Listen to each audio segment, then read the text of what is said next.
Andrew Jackson was the most insane man to ever be president of the United States. I'm talking mad crazy. This man killed people all by himself. Today, we're talking about President Andrew Jackson's most looniest moments.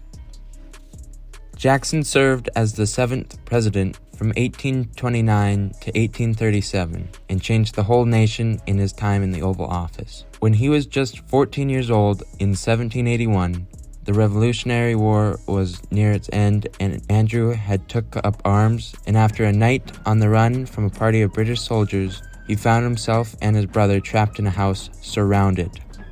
The soldiers ransacked the house, and the leading officers ordered Jackson to polish his boots. After Jackson refused to do so, the officers swung his sword at his head. Jackson managed to bring his hand up to block the blade from doing fatal damage, but was still left with good-sized cuts on his hand and face. What a way for a young man to start his career. In 1814, after showing his leadership in the Creek Indian War, Jackson was appointed Major General in the Army. Jackson soon learned that the British were planning to invade the city of New Orleans. Jackson increased the size of his force by an alliance with the legendary pirate Jean Lafitte and assembling a ramshackle corps of squirrel hunters, backwoodsmen, and Native Americans. Jackson took command of the city and ruled it with an iron fist until the war was over. He installed martial law and was kept paranoid, suspected disloyalty from the city's residents. On December 14th, the British landed in the swamps just outside the city. The British attacked Jackson's defenses, but found they suffered humiliating defeat after humiliating defeat against this ramshackled army. The British gave up their attack after their commander, Edward Pakenham, was killed on the battlefield. Jackson's time in New Orleans made him a national hero. Not only was Jackson a war hero, but he was a bloodthirsty duelist. If he didn't like a thing a man had done or said, his honor was questioned and then challenged to a duel. Jackson was involved in over 100 duels in his lifetime.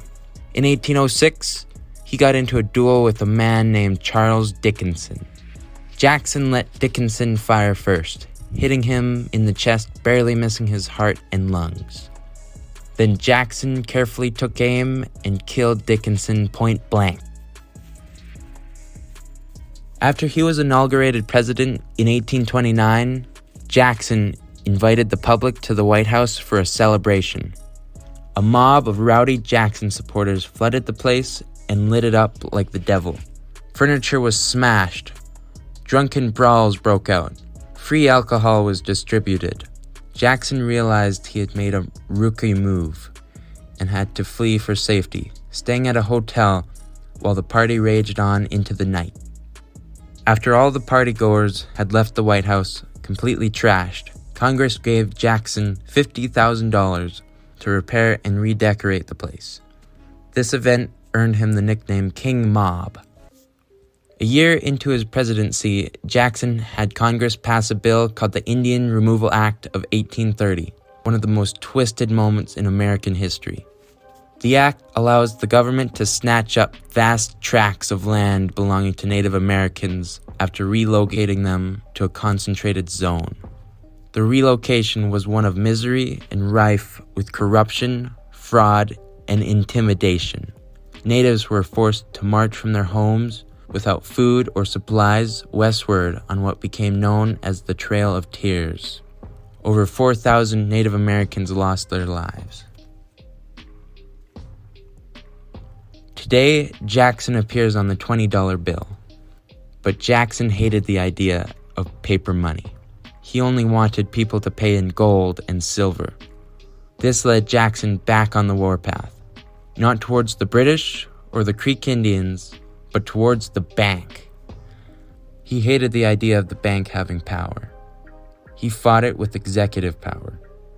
In 1832, he shut down the Second Bank of America and instead kept the nation's money in a Jackson-approved bank.